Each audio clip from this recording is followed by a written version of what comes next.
All right, good morning, agents. This is Kevin Lauren. I'm the Director of Training and Marketing here. And today we're going to be going over a very cool topic known as authentic real estate marketing or real estate marketing. And so we're not going to be joined by Bill Seitz, our corporate broker this morning. And so we are going to go straight into today's presentation. But before we get into today's presentation, I did want to make an announcement.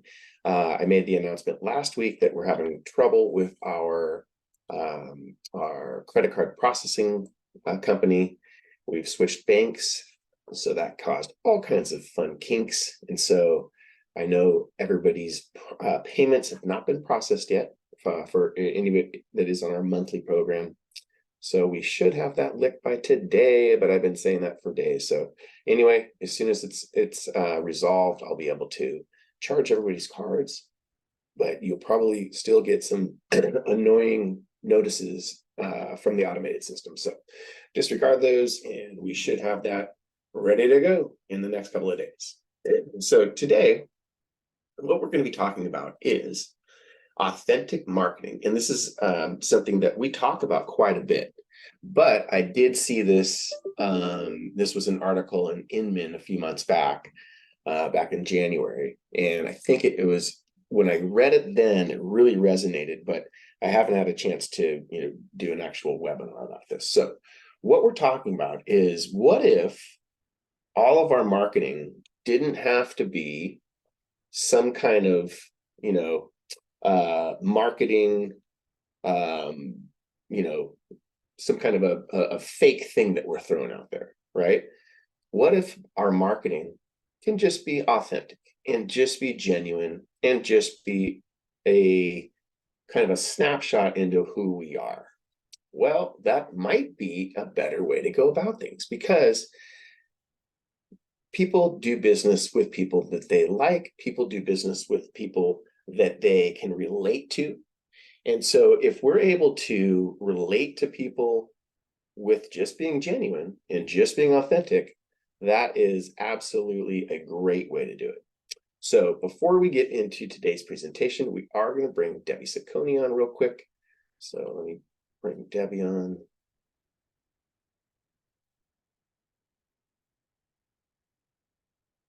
All right. Good morning, Debbie. How are you today? Hey, Kevin. Hi. Good morning, everybody. All right. Good morning to Debbie. Let me bring up your information. So, of course, Debbie Ciccone from CVM, Clearview Mortgage.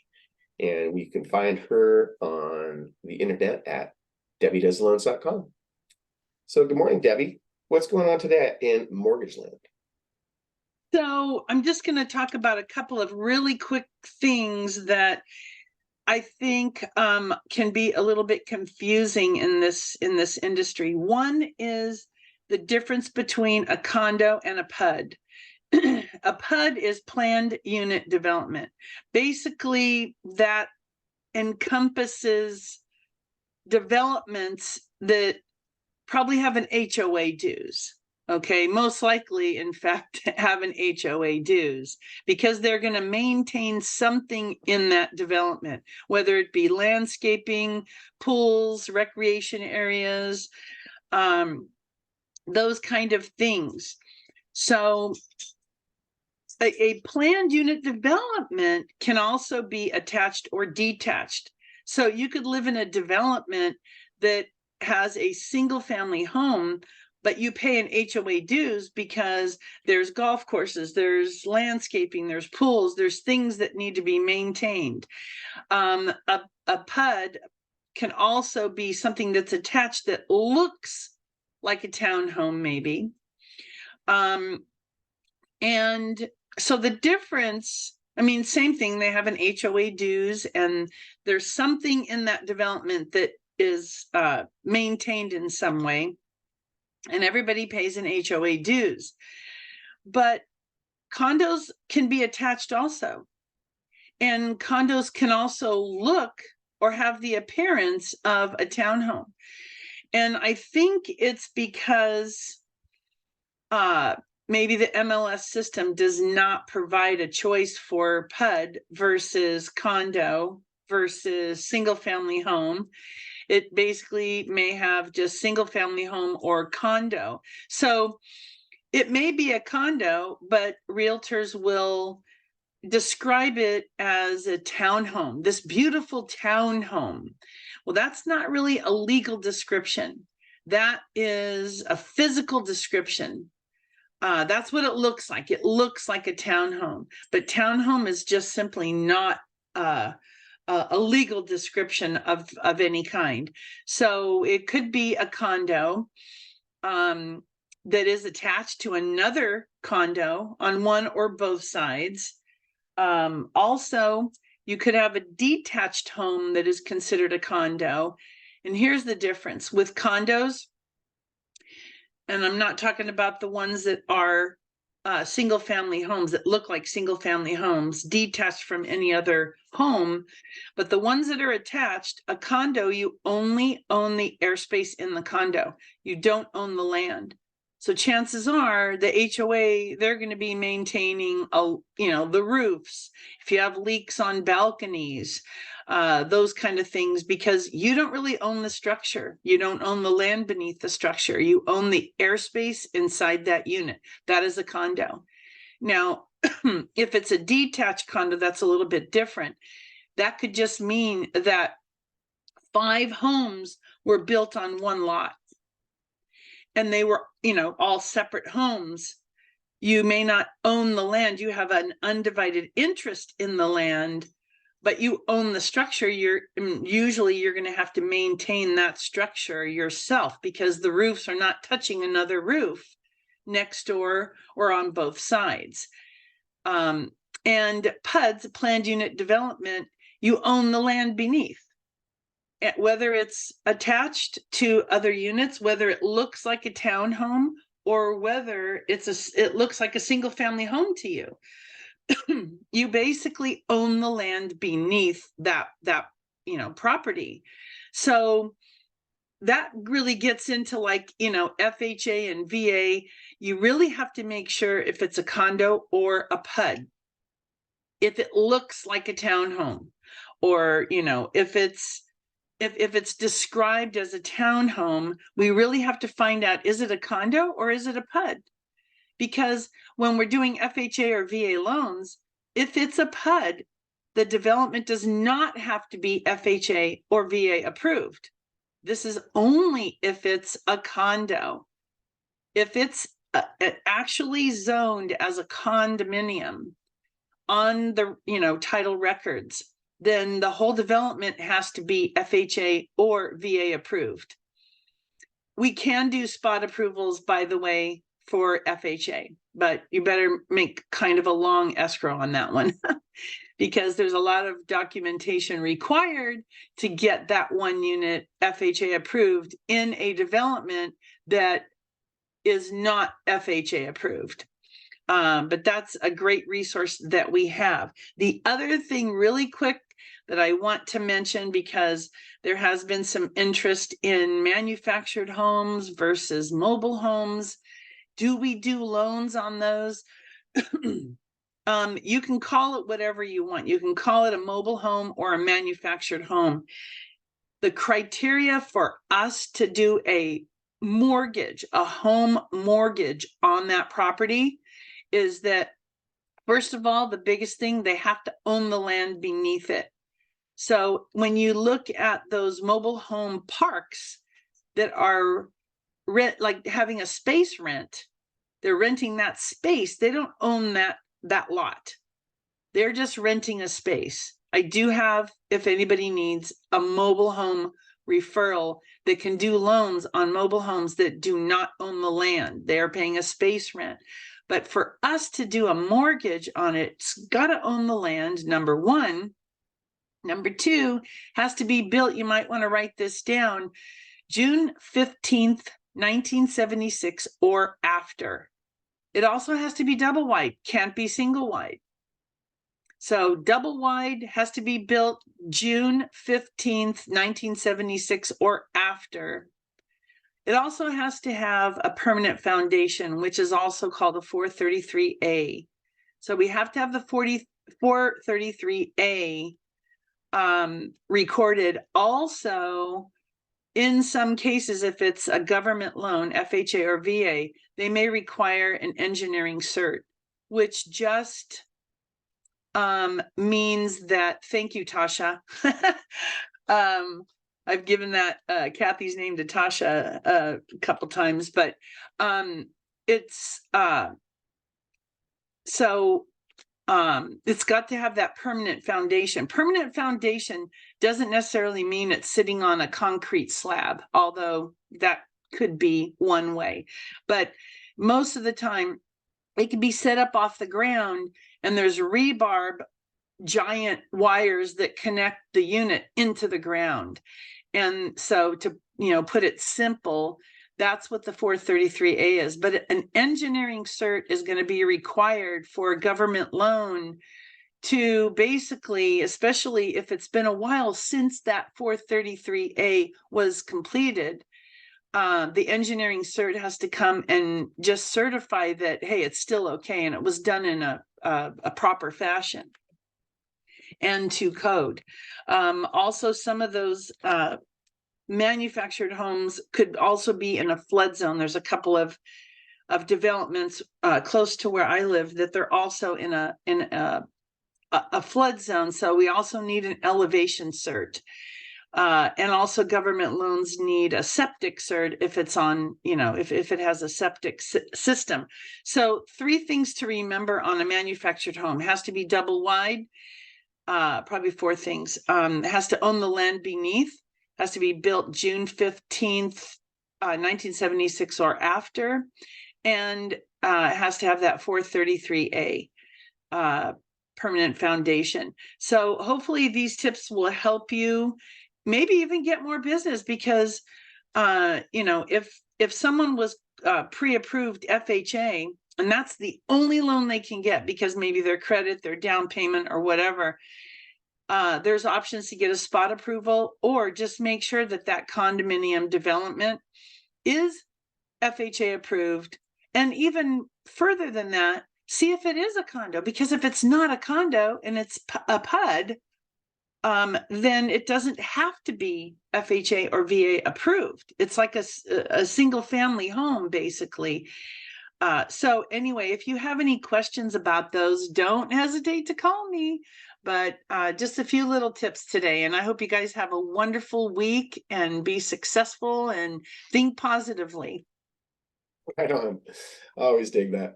Thank you very much, Debbie. Appreciate it. And of course, Debbie's information is right here. I'll put it in the chat. And if you have any questions for her, she's available. All right, cool. So we're going to switch gears now, and we're going to go into our feature presentation now. So again, this was an Inman article, and it highlighted 3 agents that used this specific technique to kind of launch their careers. And so now all 3 of these agents are big, high-powered agents, and they're doing really well. So when people do something correctly and they're successful with it, we like to copy that, because if something works for others, it might just work for us too. So using your personality, your authenticity in your digital content and on your, on your basically on your blogs and on your social media, that could be the way to bridge the gap. So again, people want to do business with people that they relate to. And in today's digital age, someone might feel that they know a person before they even meet them, right? So think of celebrities. You think that you know these celebrities because you see their personality, you see them, in interviews, you see them, on their social media, right? So you kind of have to look at your social media almost in the same way. So these 3 agents, they have some pretty cool little anecdotes, and I'll of course include the link to this and the text of this in my replay. But what the bottom line is with these 3 different individuals was they did an experiment. Not these people didn't really kind of launch into this thinking that, oh, this is the way to do it. But as they started doing their marketing, they started being more successful with, and they had more engagement with these posts that were basically exhibiting them in a real way, right? So, you know, this the first agent, Sarah, she says that, you know, having a separate social media page from her personal life, and personal life, quickly realized that when, you know, when the business, you know, basically they should be the same, right? And so there's very, very little engagement. What she discovered was there was very little engagement in just her regular posts, you know, her business posts. So I also follow a man named Gary Vanderchuck, and he is a, you know, kind of a social media guru. And I quote him all the time, but one of the most important things that he says is you have to, for every one business post or sales post, there should be, and it's even grown now, it used to be 5 to 7, you know, kind of personal posts or giveaways. You're just giving information away, right? So, and now it's even up to 10. It's grown. So one sales post for every 10 just posts about stuff going on, tips, whatever it might be, right? So when this particular agent employed that technique, she had an immediate increase in engagement. The next agent, Tyler Whitman, he's actually on the $1 Million Listing New York now. And so the way that he was noticed and the way that he, you know, actually gained his notoriety was by basically documenting his weight loss journey on his social media, and not just on his personal social media, on his business social media. And so, you know, and he did this over the course of 6 months. And, you know, he actually, and he wasn't really thinking that it was going to be a media strategy at the beginning, but it was. And so he says, you know, I was always honest, and I learned that that ended up making me more relatable. Over the course of, you know, those 6 months, he said he went from roughly 200 followers to 12,000. So people were getting what he was picking, or people were picking up what he was putting out. People were interested in what he had to say about his weight loss journey, you know? And so he says, this is great. At the time, other real estate agents said, oh, this is career suicide. But he was getting engagement and he was getting referrals. So what do they know, right? So that was a good little anecdote that he came up with. Now, this is my favorite one, is Matt Leonetti. Now, Matt Leonetti, he figured out that his niche was coming up with these little, you know, anecdotal, you know, kind of videos and, you know, short, funny videos. So let's just go to his page. And so look at this guy. He's just kind of like average guy, but and I encourage you guys to look him up, Matt.Leonetti, and his, you know, stuff is, most of it is just really funny, you know. So look at this guy, you know, every social media entrepreneur, right? Look at him, he just does this little, you know, clip, and I know I don't have the sound on. Sleeping for the week. I'm cocooned in my bed. And that's how you optimize sleeping.